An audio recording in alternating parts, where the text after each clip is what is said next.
দর্শক স্বাগত অর্থযোগের সাথে আছি আমি রিয়াজ সেজান।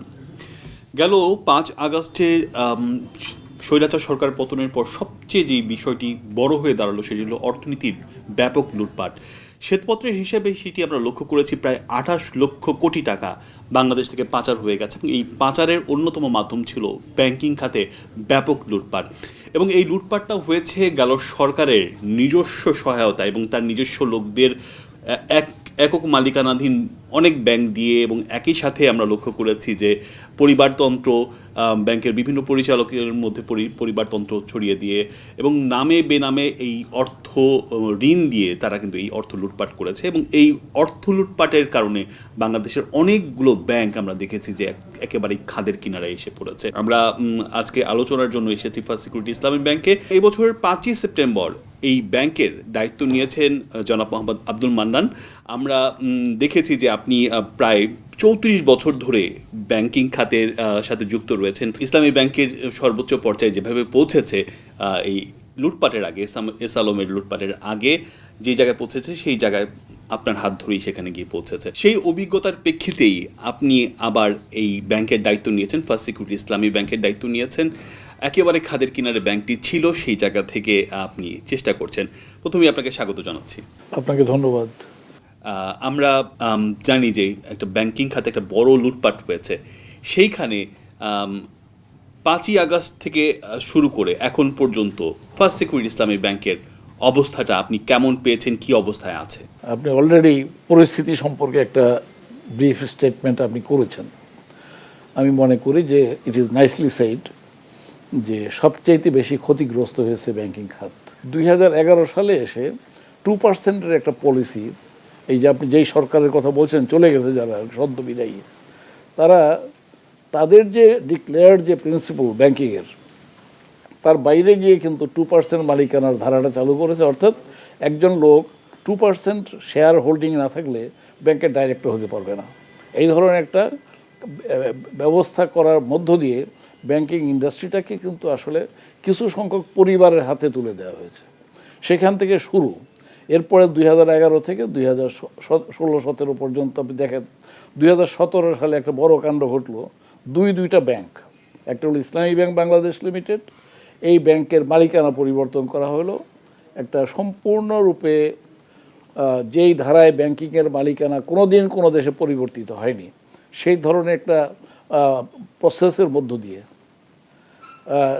সরকারি এজেন্সিকে ব্যবহার করে এই ব্যাংকে পরিবর্তন আনা হয়েছে। এবং এরপরে এই ব্যাংকের উপরে যখন এটা আসলো, তারপরে আবার ওই বছরই অক্টোবর মাসে জানুয়ারি মাসে 2017 সালের জানুয়ারিতে আপনার ইসলামী ব্যাংকের চেয়ারম্যান, ভাইস চেয়ারম্যান এবং এমডিকে পদত্যাগে বাধ্য করা হলো। আর সেই বছর অক্টোবর মাসে সোশ্যাল ইসলামিক ব্যাংকের চেয়ারম্যান এবং এমডিকে একই কায়দায় তাদেরকে জোরপূর্বক পদ থেকে নামিয়ে দেওয়া হলো। এবং আপনি যেটা বলেছেন, সরকারি মদত ছিল, সরকারের সহযোগিতা সেখানে ছিল, এবং যারা এই প্রোটেকশন দেওয়ার কথা ছিল এই ব্যাংকগুলোকে, সুরক্ষা দেওয়ার কথা ছিল, তারা সেখানে সঠিক ভূমিকাটি, যথাযথ ভূমিকাটি পালন করেনি, যার ফলে ব্যাংকিং ইন্ডাস্ট্রিতে বর্তমানে একটা এই ধরনের অবস্থা সৃষ্টি হয়েছে। ইট ইজ ট্রু যে কোনো ব্যাংকের কিন্তু ভালো ব্যাংক, খারাপ ব্যাংক, আজকে যেটা ভালো ব্যাংক কালকে সেটা খারাপ হইতে পারে, খারাপ ব্যাংকটা আবার ঘুরে দাঁড়াতে পারে। এটা বাংলাদেশের ব্যাংকিং ইন্ডাস্ট্রিতে গত 50 বছরের মধ্যে আপনি এই চিত্র অনেকবার পেয়েছেন। কিন্তু সামগ্রিকভাবে ব্যাংকিং সেক্টরে যে দুর্বলতাটা সৃষ্টি হয়েছে সেটা অব্যবস্থার কারণে, এবং সেই অব্যবস্থাটাকেই মদত দেওয়া হয়েছে। যারা গভর্নেন্সটাকে এনশিওর করবেন তারা সঠিকভাবে গভর্নেন্স না করার কারণেই সরকারি ব্যাংকগুলোতে আপনার ব্যাপকভাবে আপনার ওই বন্ধ ঋণের পরিমাণ বেড়েছে। আবার বেসরকারি ব্যাংকগুলোর মধ্যেও কোনো ব্যাংক দুর্বৃত্তায়নের শিকার হয়েছে। 5% যারা নাকি শেয়ার হোল্ড করে তারা এসে ব্যাংকের মালিক হিসেবে বোর্ডে বসেছেন এবং যথেচ্ছভাবে তারা সেখান থেকে আপনার যেটা লুটপাট বলেন, লুটপাটের আবার কায়দা আছে।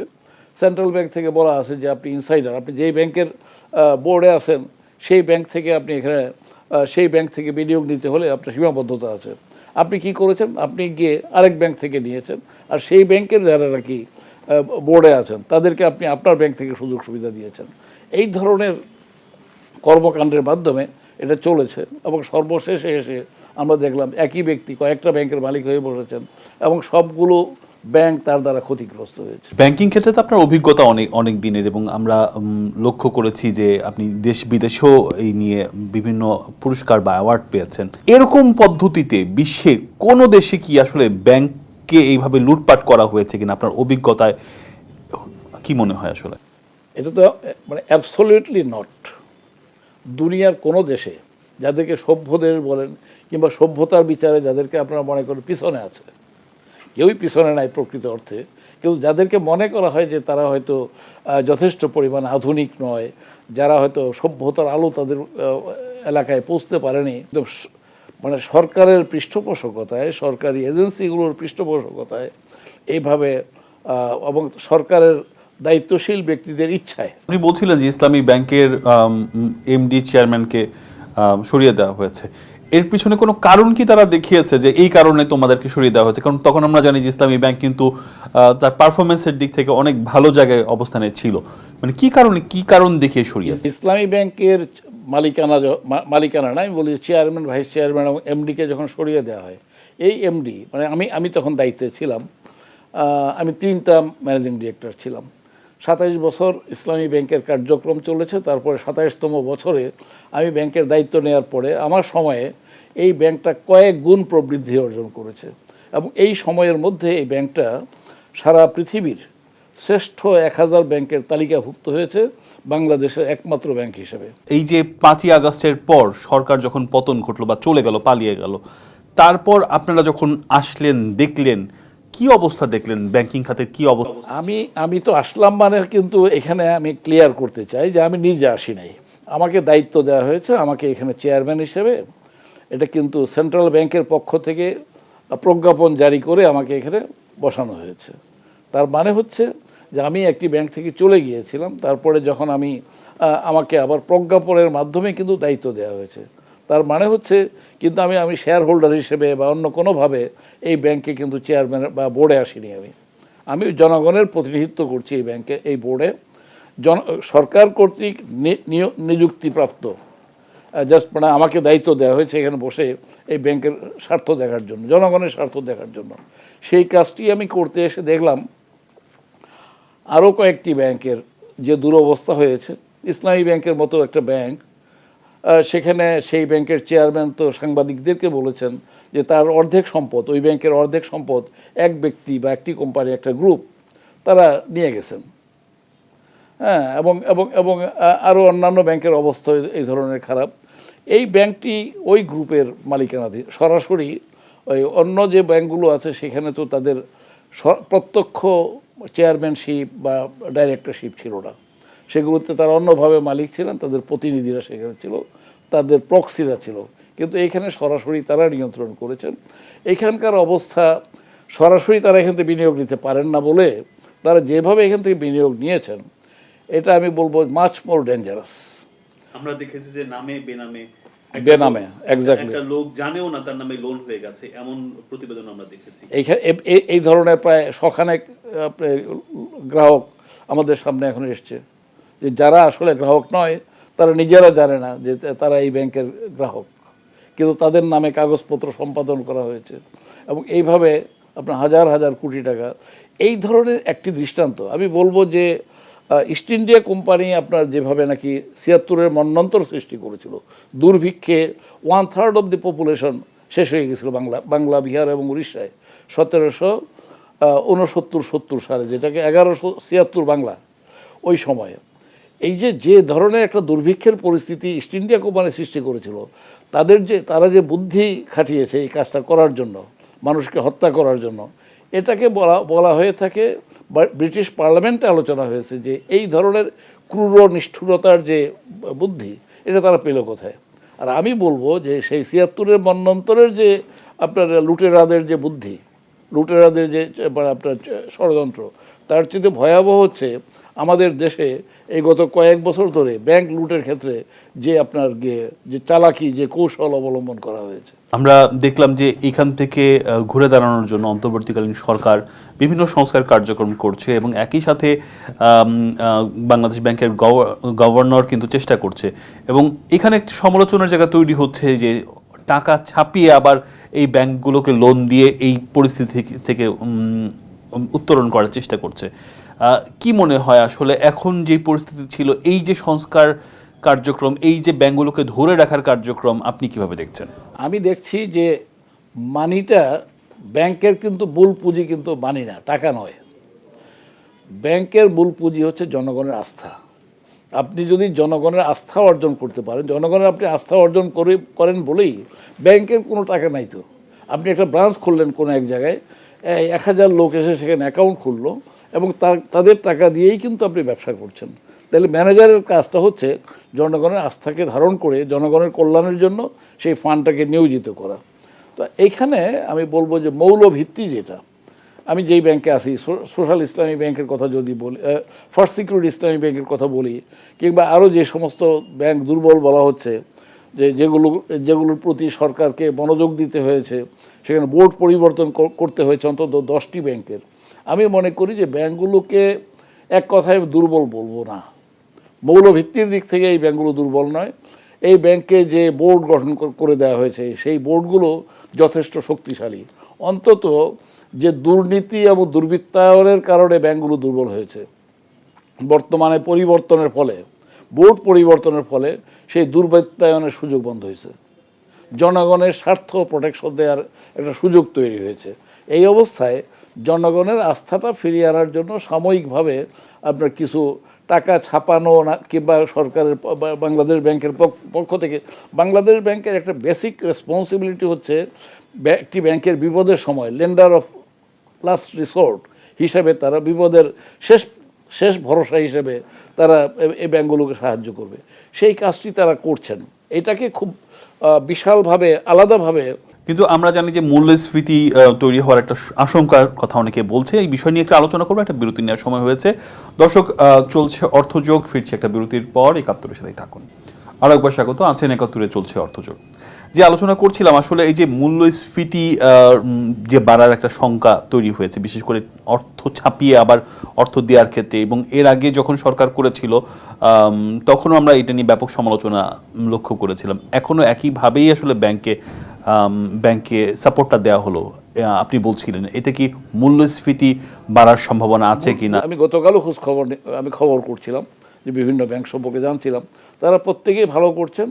এবং আমি আমার ব্যাংকের ব্যাপারে বলতে পারি যে আমরা এই গত 4 মাসে ব্যাপকভাবে আমরা জনসম্পৃক্ত হওয়ার চেষ্টা করেছি। এই অবস্থার মধ্যেও 2.5 লক্ষ ডিপোজিটর নতুন অ্যাকাউন্ট আমাদের ব্যাংকে কিন্তু তারা অ্যাকাউন্ট খুলেছেন।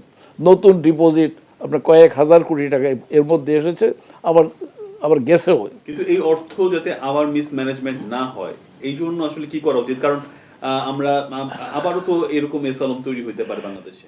আমি তো এসালাম তৈরি হওয়ার যে কারণ সৃষ্টি হয়েছিল, খুব মোটা দাগে বললাম যে 2011 সাল থেকে 2%-এর যে ব্যবস্থা করা হয়েছে, এটার সাথে যুক্ত হয়ে একদল ব্যবসায়ী, বাংলাদেশের সব কিছুকে কিন্তু, আমি সব ব্যবসায়ী না, ব্যবসায়ীদের মধ্যে একটা ক্ষুদ্র অংশ, অতি ক্ষুদ্র অংশ, যারা অত্যন্ত মানে সুবিধা শিকারী, সুযোগ সন্ধানী, এই ধরনের একজন লোক, তারা একটা কার্টেল করেছে, তারা একটা সিন্ডিকেট তৈরি করেছে, এবং তারা এই ব্যাংকিংয়ের গোটা সেক্টরটাকে অল্প কয়েকজন মিলে লুটপাট করেছে।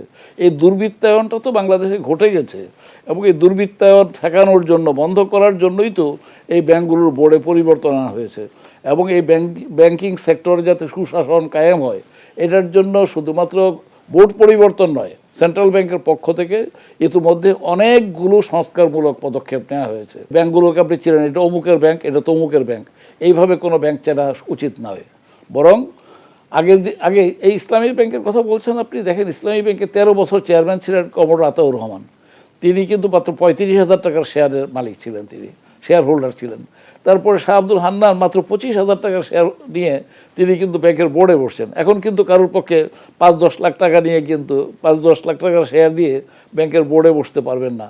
এই যে যোগ্য লোকদেরকে বোর্ডে বসার সুযোগ থেকে বঞ্চিত করেছেন, এইটা পরিবর্তন করতে হবে যোগ্যতার ভিত্তিতে, এবং ইন্ডিপেন্ডেন্ট ডাইরেক্টরদেরকে ব্যাংকের চেয়ারম্যান করতে হবে, গুরুত্বপূর্ণ পজিশনগুলো দিতে হবে।